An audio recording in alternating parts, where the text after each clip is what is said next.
Good morning student, myself Ravi Kumar Kanajia, teacher of Study Hall Education Foundation, teaches you mathematics of NIS board secondary course. अगर हम बात करें last class में, तो हमने last class में ये पढ़ा कि सेकेंड टेंजेंट क्या होता है, उसकी प्रॉपर्टी भी पढ़ी हमने। फिर हमने आपको ये भी बताया था कि जो लेंथ होती है टेंजेंट की, वो भी एक्सटर्नल पॉइंट्स अगर आप ड्रॉ करते हैं तो वो इक्वल होती है। आपने ये भी पढ़ा कि दो ही टेंजेंट से ज़्यादा एक सर्कल पे नहीं ड्रॉ कर सकते। अब जो हम लोग नेक्स्ट टॉपिक पढ़ रहे हैं वो है intersecting chords inside and outside a circle. Suppose अगर हम लोग एक सर्कल को लेते हैं, ठीक है, विद सेंटर O, ठीक है ना, हम एक कॉर्ड ड्रॉ करते हैं। एक कॉर्ड का नाम देते हैं AB और दूसरे कॉर्ड का नाम देते हैं CD, ठीक है। ये इंटरसेक्ट हो रही है इस पे P पॉइंट पे, सपोज करते हैं, ठीक है। अगर हम इसकी बात करें, कॉर्ड याद होगा आपको, सर्कल के किसी भी दो पॉइंट को जब एंड पॉइंट को आप ज्वाइन करेंगे ना। अगर हम मेजर करें PA को मेजर करिए, PB को मेजर करिए, PD को मेजर करेंगे और PC को मेजर करेंगे, ठीक है। आप अगर मैं इस पे बात करूं तो आप लेंथ वाइज भी यूज कर सकते हैं, ठीक है, सर्कल की मेजरमेंट को। अगर आप कंस्ट्रक्शन करना चाहें तो कंस्ट्रक्शन से रूलर की हेल्प से भी आप मेजर कर सकते हैं, ठीक है। तो जब आप इसकी लेंथ को मेजर करेंगे, that is PD, PC, PA and PB, तो आपको जो एक फाइंड आउट करके जो आप जब सब मेजर कर लेंगे और मेजर करने के बाद जब आपको एक जो लेंथ मिलेगी वो आपको ये मिलेगी कि इनके जो प्रोडक्ट है ना वो इक्वल है। मतलब PA into PB, PA into PB, ये इक्वल मिलेगा प्रोडक्ट किसके, PD इंटू PC के, ठीक है। तो अगर आप इस एक्टिविटी से ये बता सकते हैं, ये एक्टिविटी जो थी वो ये बता रही थी कि सर्कल के अगर आप अंदर कॉर्ड बनाते हैं, सर्कल के अंदर इंटरसेक्टिंग कॉर्ड इनसाइड, अभी हमने इनसाइड पढ़ा कि अगर हम इंटरसेक्ट कर रहे हैं अंदर कॉर्ड, तो ये एक और थ्योरम है कि सर्कल के अगर अंदर कॉर्ड इंटरसेक्ट करते हैं तो आपका जो आंसर होगा, जो थ्योरम बनेगी वो ये बनेगी, that is PA into PB and PC into PD। इनका जो प्रोडक्ट होगा वो इक्वल होगा। ये तो आपने इसकी बात करी कि इनसाइड है, ठीक है, ये आपको समझ में आ गया होगा। हम इसी को अगर आउटसाइड की बात करें, आउटसाइड मतलब सपोज सही एक सर्कल लेते हैं और कहते हैं ये AB एक कॉर्ड है और CD एक कॉर्ड है, ठीक है। ये तो आउटसाइड की बात करनी है, तो आपका अंदर का हो गया, इंटरसेक्ट नहीं हुआ अभी, तो हम इसको आउटसाइड लेके जाएंगे। तो जब हम इसको बाहर लेके जाएंगे, सपोज ये इधर तक गया, ये इधर तक गया,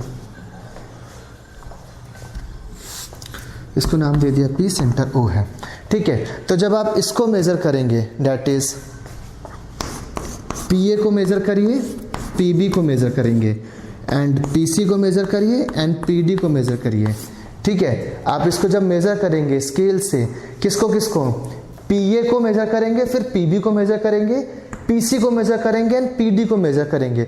जब आप इसको मेजर करेंगे, उसके मेजर करने के बाद जो आपको रिजल्ट मिलेगा वो ये मिलेगा, डैट कि PA into PB equal to PA into PB is equal to, मतलब इनका प्रोडक्ट इक्वल होगा किसके, PC इंटू PD, ठीक है। इसका मतलब if two chord A, B and CD, अगर आप उसको एक्सटेंड करके बाहर लेके जाते हैं सर्कल के और किसी भी एक सर्कल के एक पॉइंट पे इंटरसेक्ट करते हैं, P पॉइंट, सपोज ये बाहर पे P आउटसाइड ना सर्कल, ये P पे इंटरसेक्ट करता है, तो थ्योरम क्या बनती है, मतलब जो कंक्लूजन निकलेगा वो ये निकलेगा, PA into PB, PC into PD।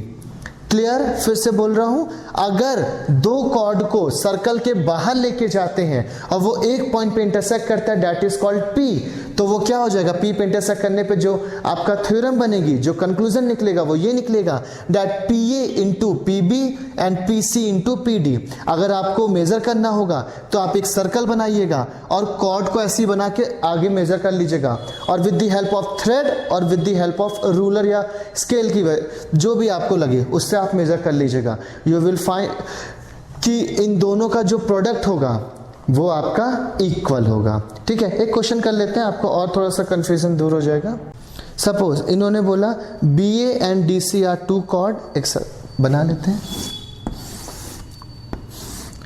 BA centre is O and DC are two chord at a circle intersecting each other at a point P outside the circle, मतलब ये बाहर पे मिलते। तो आप वाली थ्योरम याद रखिएगा जो अभी बताई थी, PA into PB and PC into PD, ठीक है।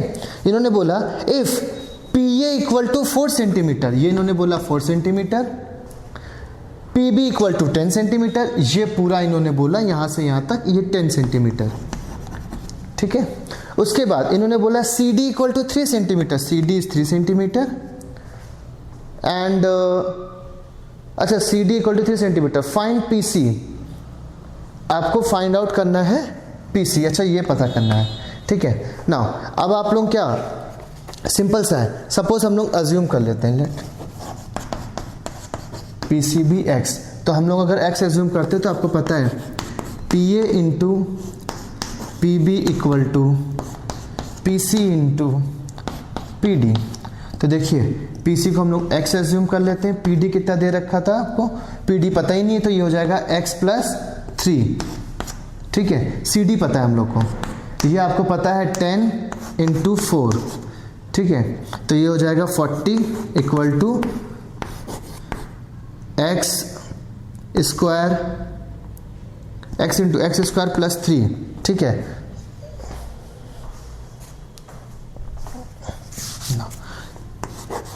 X square plus 3 minus 40। ना अब इसका फैक्टराइजेशन याद होगा, ऐसा कोई भी टेबल जिसको मल्टीप्लाई करने पे 40 आ जाए एंड प्लस माइनस करने पे क्या आ जाए 3। तो आप सोच के देखिए ऐसा कौन सा टेबल होगा, याद आया? यस, 8 और 5।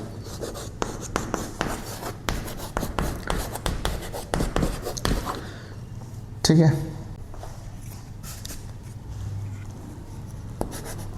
ठीक है ना, ये हो जाएगा एक्स स्क्वायर प्लस 8x और ये हो जाएगा 5x माइनस 40। दोनों में कॉमन आपको दिख ही रहा होगा, ठीक है, 8 दोनों में कॉमन दिख रहा है, तो एक हो जाएगा x प्लस 8, फैक्टराइजेशन बता रहा हूँ, एक हो जाएगा x प्लस 8 और एक हो जाएगा x माइनस 5 अगर आप कॉमन लेंगे तो, ठीक है ना। तो अब ये हो जाएगा x इक्वल टू माइनस 8 और ये हो जाएगा x इक्वल टू 5, तो क्या आंसर होगा इसका 5 होगा। क्लियर?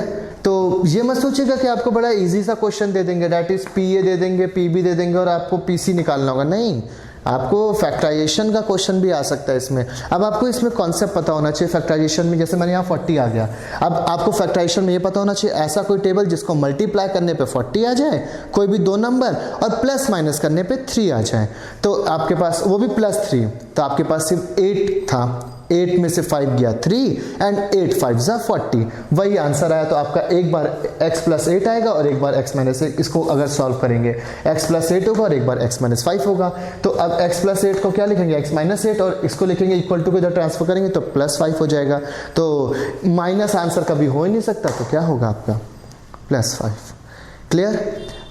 ठीक है, तो अब ऐसी बहुत सारे क्वेश्चन आए हुए हैं बोर्ड में, एक बार फाइंड आउट करिएगा प्रीवियस ईयर में और उसके बाद इसको सॉल्व करिएगा। ठीक है, बाकी नेक्स्ट क्लास में हम लोग फिर इसके आगे की प्रॉपर्टी कंटिन्यू करते हैं। Thank you class.